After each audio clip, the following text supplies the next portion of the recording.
So, wait, you didn't have to go to school? How did you learn? I mean, I thought you had to go to school. See, I listened. I learned to listen, and then I learned what folks was telling me, and asking questions back, and that's how I got to be learning stuff, showing up. Learning's important too. You should take every opportunity that you can to learn new stuff. Now, when I was a little girl, I listened to my mama and my daddy.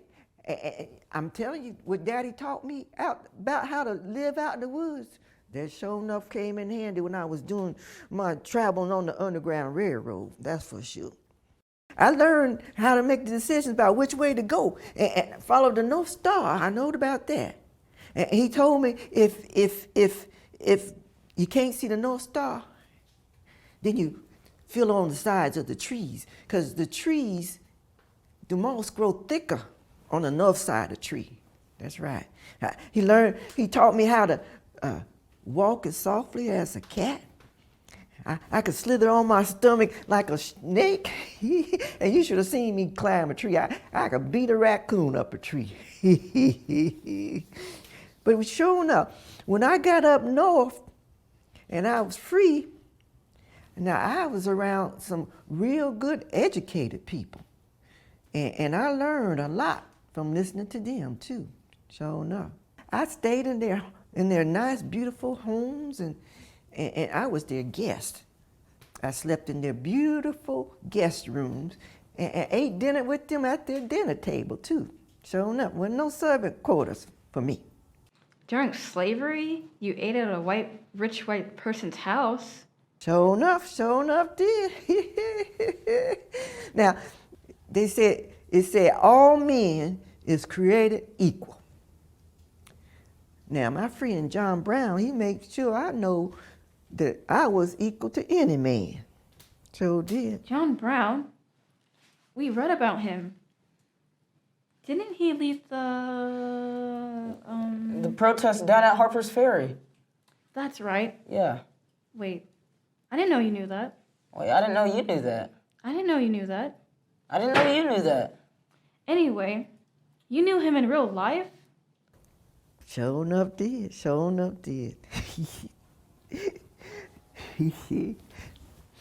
I never forget the first time I met John. I was living up in St. Catharines at that time, up there in Ontario, Canada. And I had heard about John Brown and him and his sons and how they hated slavery just as much as us colored folks did. And I even had a dream about him. But here he was at my house, and he came to me and saluted. He said, "The first person I see is General Tubman." I had this man I heard about who's doing such great things to try to help people get away from that slavery, and here he was in my house calling me General Tubman. That was something special, sure enough was. Well, I started going to some different meetings with John Brown, and he'd take me to people's houses. And you know, I could go around to these places and talk to these folks, politicians and bankers and all kinds of people that wrote books and taught in school and college. And you know, I ain't know everything they was talking about, and I sure enough couldn't read what they wrote.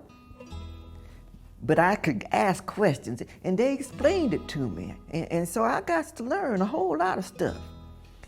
And so, you know, people might think that it wasn't no two-way thing, but it was. See, I learned from them, and they learned from me too, sure enough. Now, we was different, that's right. We lived different types of lives. I come from a whole nother place, and they ain't never even know what that was like at all. But that's okay. Does y'all children go to school with any folks that's different than you? Any children that's different than you? Well, I have a lot of friends, different cultures, different races, Hispanic, Black, Asian, people from all over the world, people born in the US, people born in France. I mean, everyone's good with everyone. Oh, that's good. That sure enough is good. Because y'all know what? When different people are together and they talk together and they learn from each other, you got a lot of good stuff coming out there. Sure enough, that's some good talking and good learning. Sure enough is. Because you can better understand folks when you get to know them. That's right. That's right. So yeah, John Brown would take me to them meetings, and Frederick and I, we had some good times. Like I said, those folks, we've been sitting around talking, they ain't know nothing about slavery. Most of them ain't never even been in the South.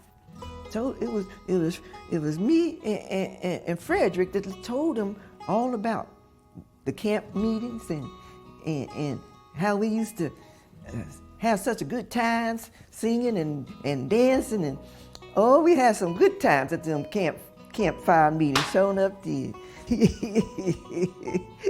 Some good times, sure was. Yeah, Frederick Douglass and I would be telling those folks what it's like to be in Maryland and how we growed up in Maryland, sure enough. Frederick Douglass? You knew Frederick Douglass too? Oh, sure, baby. He was there. You know, he was a good speaker, and he had his own newspaper. He learned how to read and write. Frederick we spent a lot of good time together. And so when we would be teaching these folks about the camp meeting and having good times, Frederick and I had them folks up dancing and singing "Still Away to Jesus." Whoa! And "Still Away to Jesus" and "Go Down Moses." Sure enough did. But you know what?